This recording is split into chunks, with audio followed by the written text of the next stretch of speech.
The Azothane is a two-handed Nikana that you can acquire from Duviri in Teshin's cave for about 50 pathos clamps.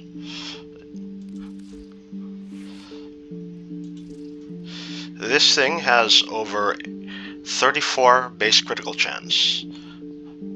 It's ridiculously high, to the point that you just need to put 2 of the sacrificial mods and nothing else, and it can reach over beyond 100 critical chance by itself. Now this is a lazy build where you do not need any build up for initial combo count. You do not need any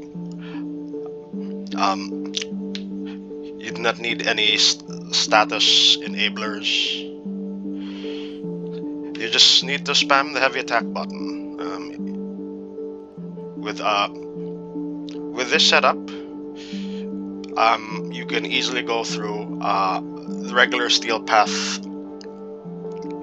content without breaking a sweat. So let's run this down. So first up, we have the sacrificial mods.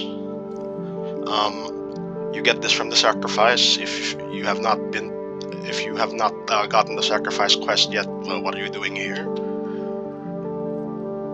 Next, you got corrupt charge. You can get this from any Oregon derelict vault.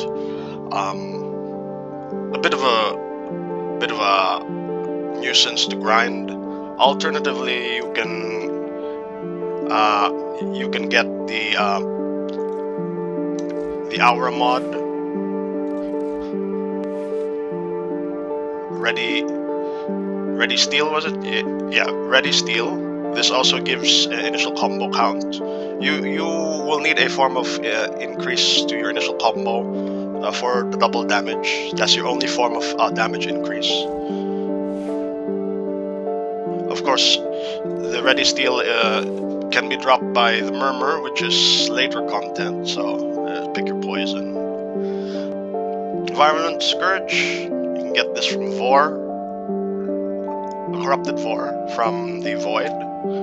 Vicious Frost, that's from every low-leveled spy mission that's ranging from Mercury, Venus, Earth, Mars, and Phobos.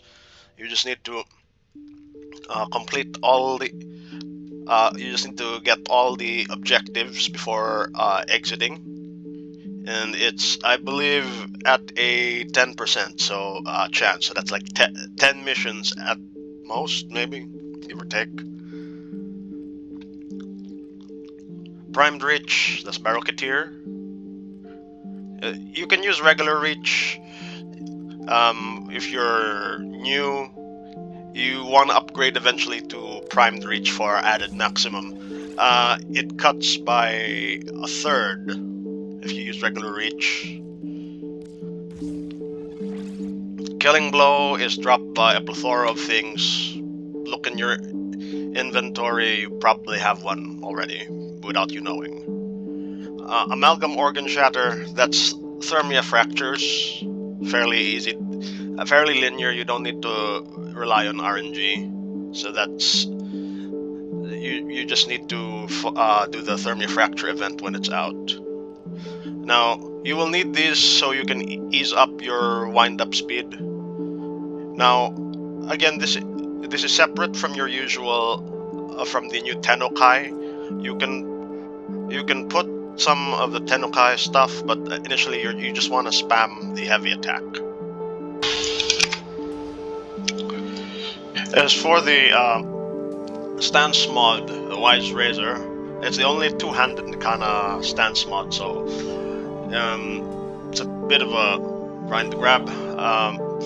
So you need to get them from coolant arachnoids, which are the small things that accompany this this large exploiter order. This is a coolant arachnoid, see?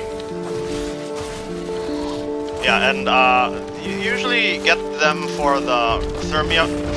You need to get them for these vials for your Thermia Fracture quest, so you can kill 2 birds with 1 stone. Taking these things out have a chance to get you a wise razor. From what I can see in the website, it's 30% drop chance, but the website also says average you need to kill before to get one is about 100, so I'm not sure where the 30% comes from.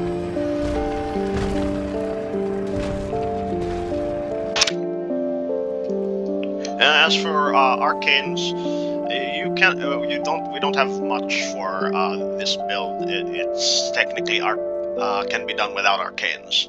If you want a Arcane to go with it, you can try melee retaliation if you're a Revenant or someone with consistently high shields, maybe a Dante. You can also go melee fortification. You will be killing a lot using this, so you can stack lots of armor, more survivability. Exposure as well if you want to go on the offensive side, but I'd argue against exposure as it gives corrosive. That will mess with the need for you to stick a viral proc into this. More on the viral proc in a bit.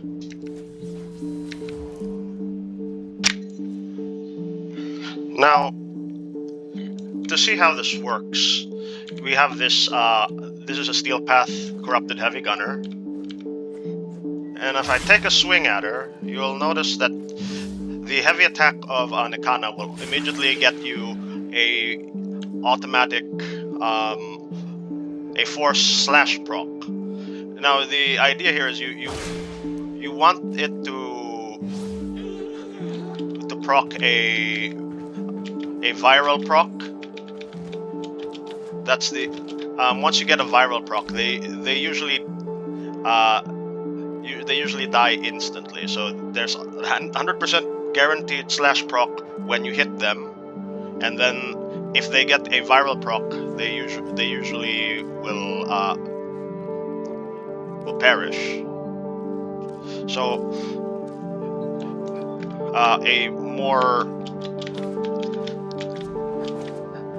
it works like one.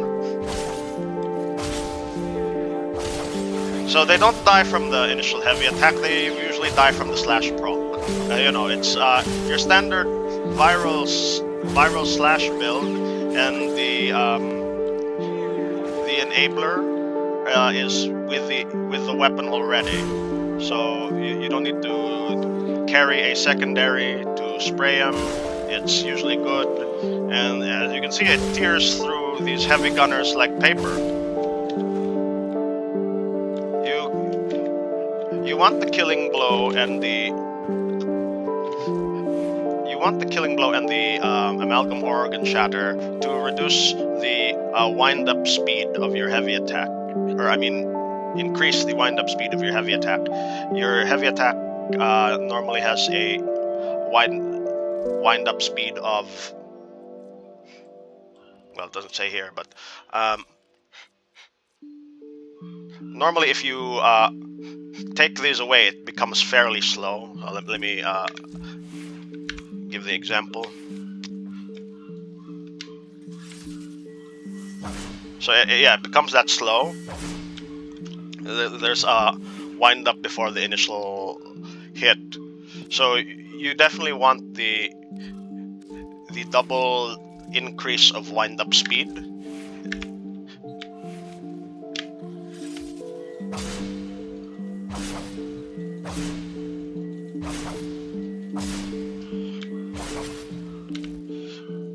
And as you can see, my Inaros does not have any form of additive that modifies the damage. What you saw the Azothane do is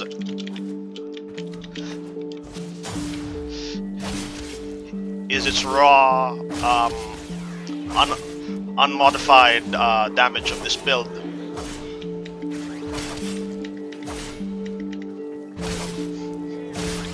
So this is fairly low-hanging fruit. As you see, this build doesn't have a Riven or any other increase. Of course, if you do increase it, it'll just get stronger. Like if I have Rar here, Oops, I missed one. How did you get here? And someone lands over there.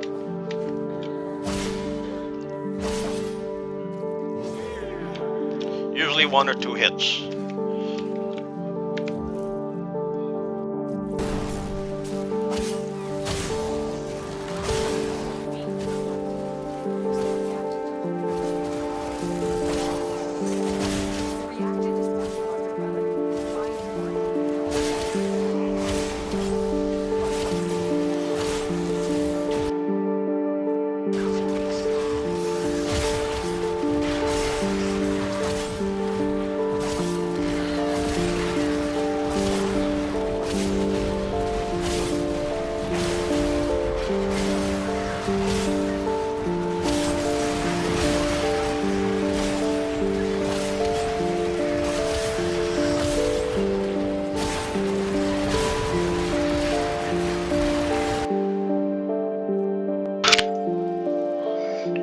So yeah, that concludes my demonstration of this budget lazy heavy attack build for the Azothane.